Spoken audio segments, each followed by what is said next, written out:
uang ini akan menjadi milik Anda, 50 juta. Berarti dalam Natal ada ibadah. Iya.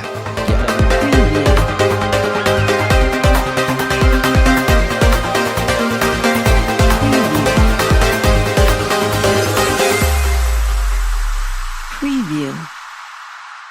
Kita ambil langsung dari situs Kemenak, Kementerian Agama Republik Indonesia. Ini yang terbaru ya, yang terbaru, yang terkait dengan kondisi PPKM, kan? Yang dengan PPKM ini bagaimana kemudian Kemenak menghadirkan edaran terkait dengan pelaksanaan Natal. Jadi judulnya ini cukup menarik nih. Ya, kalau kita lihat, nah ini kan ini Menteri Agama ya. Kemudian ini Menteri Agama yang dari situs Kemenak.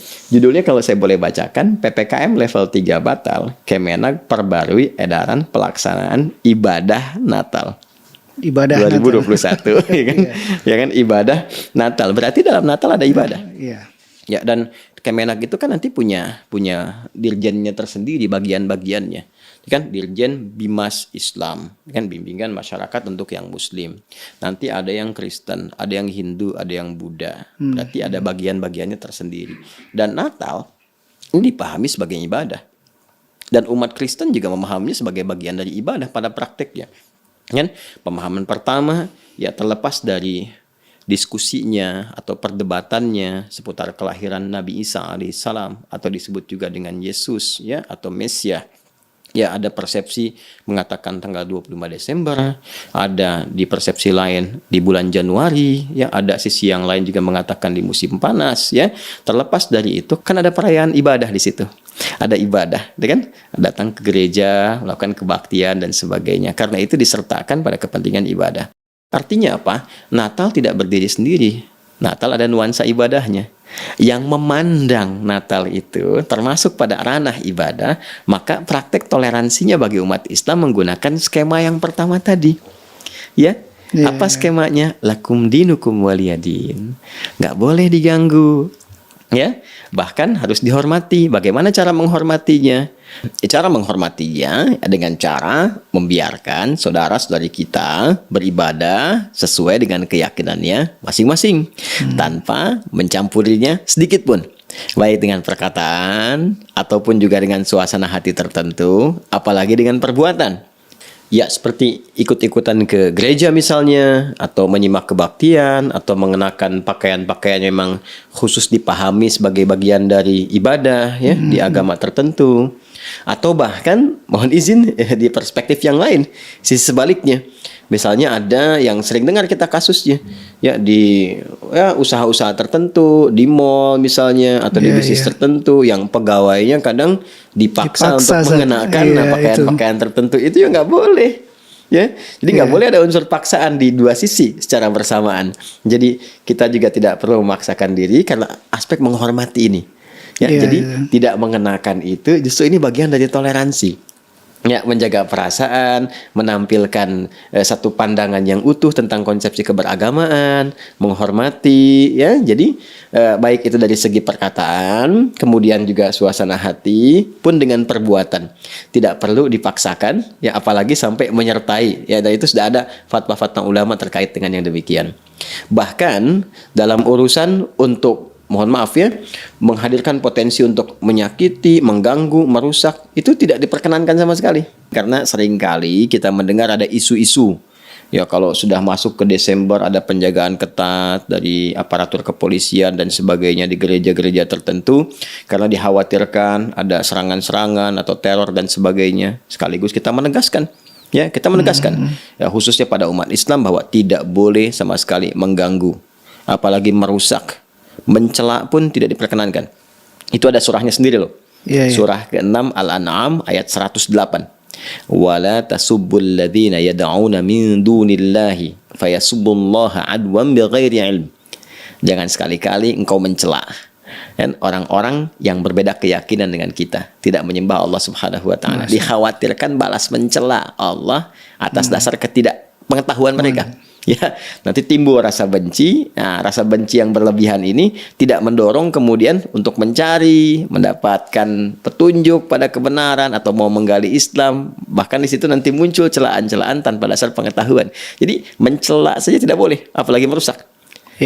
Perhatikan bagaimana satu sisi tingkat tinggi toleransi dalam Al-Quran disajikan terkait dengan aspek ibadah. Jadi silahkan ditunaikan, ya kan? Senyaman mungkin, sebaik mungkin, sesuai dengan keyakinannya masing-masing, dan umat Islam tidak perlu mencampuri segala yang terkait dengan ibadahnya ini, baik itu dengan perkataan ataupun dengan suasana hati tertentu atau bahkan dengan perbuatan-perbuatan tertentu.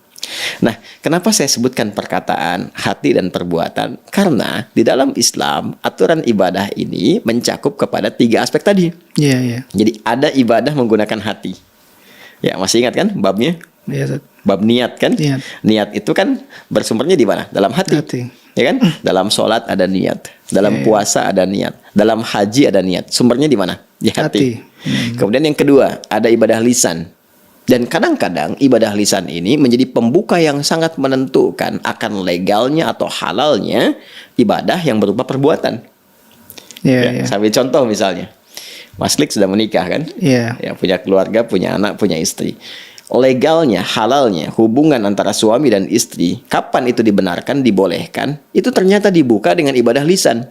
Saya terima nikahnya si Fulana binti Fulan dengan mas kawin sekian, dibayar tunai. Ada ijab, ada qabul. Ijab dan qabul, bukankah itu perkataan? Itu ibadah. Dan disebut mitsaqan ghalidha, perjanjian yang sangat kuat, komitmen yang harus dipegang erat. Itu ibadah. Itu dengan lisan. Kemudian juga syahadat, ya, pokok pertama rukun Islam yang pertama itu kan syahadat. Asyhadu an la ilaha illallah wa asyhadu anna Muhammadar Rasulullah. Dengan apa diucapkan?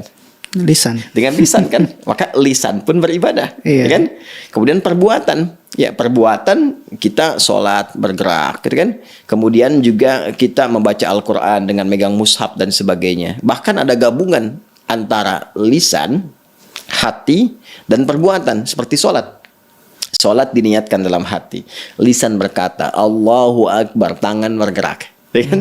Mengangkat sejajar dengan bahu, demikian selanjutnya. Jadi ada ibadah hati seperti niat tadi, ibadah lisan seperti ucapan syahadat dan ijab qabul, ibadah fisik saja misalnya seperti ya ritual dalam yang kita kerjakan, tawaf misalnya ada fisiknya, sa'i ada fisiknya, bahkan gabungan dengan lisan tadi, ya, ada lisan, hati, dan perbuatan yang dilakukan secara bersamaan. Nah, karena tadi kesan yang terbangun dalam Natal tadi, kesannya adalah ibadah, maka 1 dari 3 unsur ini pun tidak boleh menyertainya. Ya, tidak boleh ada unsur niat menyertai, tidak boleh antara unsur perbuatan menyertai, dan tidak boleh ada unsur lisan menyertai. Jadi kalau kemudian kita hadirkan misalnya unsur lisan dengan mengatakan kalimat misalnya Selamat Natal, sekian, sekian, sekian. Sementara di Natal itu ada unsur ibadah. Unsur yang berbeda dalam konsepsi ketuhanannya.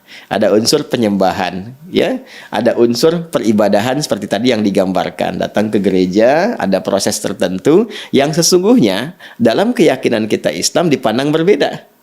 Jadi kalau kita ucapkan ada pengakuan di situ. Sementara komitmen la ilaha illallah adalah tidak menuhankan kecuali hanya Allah saja.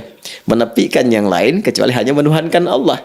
Jadi kalau ada konsepsi bertentangan dengan la ilaha illallah, kita mesti tolak, ya kan? Nah, itu kan komitmen beribadah kita. Ya, komitmen beribadah yang itu pun dijamin oleh undang-undang dan dipahami oleh sesama. Jadi memang kaidah dasarnya setiap pemeluk agama itu harus meyakini bahwa apa yang dianutnya itu yang paling benar. Itu biasa.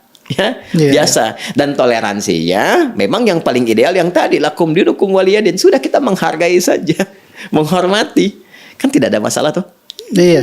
Sebetulnya nggak ada masalah. Dan yang paling menarik begini ya, yang paling menarik bahkan saudara-saudari kita pun sebangsa setanah air yang berbeda keyakinan, misalnya baik itu di Kristen, ya, ataupun mungkin Katolik atau Hindu, Buddha atau Konghucu, di hari-hari besarnya tidak pernah menuntut kepada kita. Seperti kita pun tidak pernah menuntut di Idul Fitri harus ucapkan ya selamat Idul Fitri ya, Idul Adha ya, waktu Idul Adha kami ini mayoritas loh, kan tidak pernah begitu. Kita tidak pernah membangun isu mayoritas, minoritas, tidak pernah seperti itu.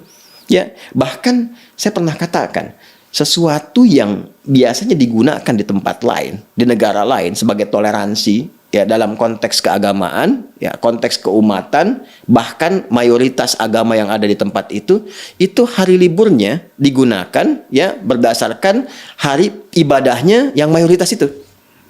Kalau Anda mau lihat di Eropa hari liburnya hari apa? Minggu Kan? Mereka menyebutnya dengan minggu kan? Baik. Kalau di Arab umumnya di Mekah hari apa? Jumat. Jumat, kan di Saudi Jumat, di mana lagi di Qatar misalnya Jumat, kan? Ya, kenapa? Karena kebanyakan hari Jumat itu orang Muslim di sana kan menunaikan ibadah sholat Jumat, umumnya Jumatan. Di Eropa hari Minggu umumnya pada ke gereja, di Amerika Minggu karena hari untuk ibadahnya hari Minggu. Jadi yang mayoritas punya hari ibadah jadikan hari libur. Di Indonesia mayoritasnya Muslim, tapi hari liburnya hari apa? Nah, jadi sesungguhnya menghadirkan keamanan, kenyamanan, ketentraman bagi umat lain untuk menunaikan ibadah sesuai dengan keyakinannya, itu bagian dari toleransi umat Islam tanpa harus menyertakan.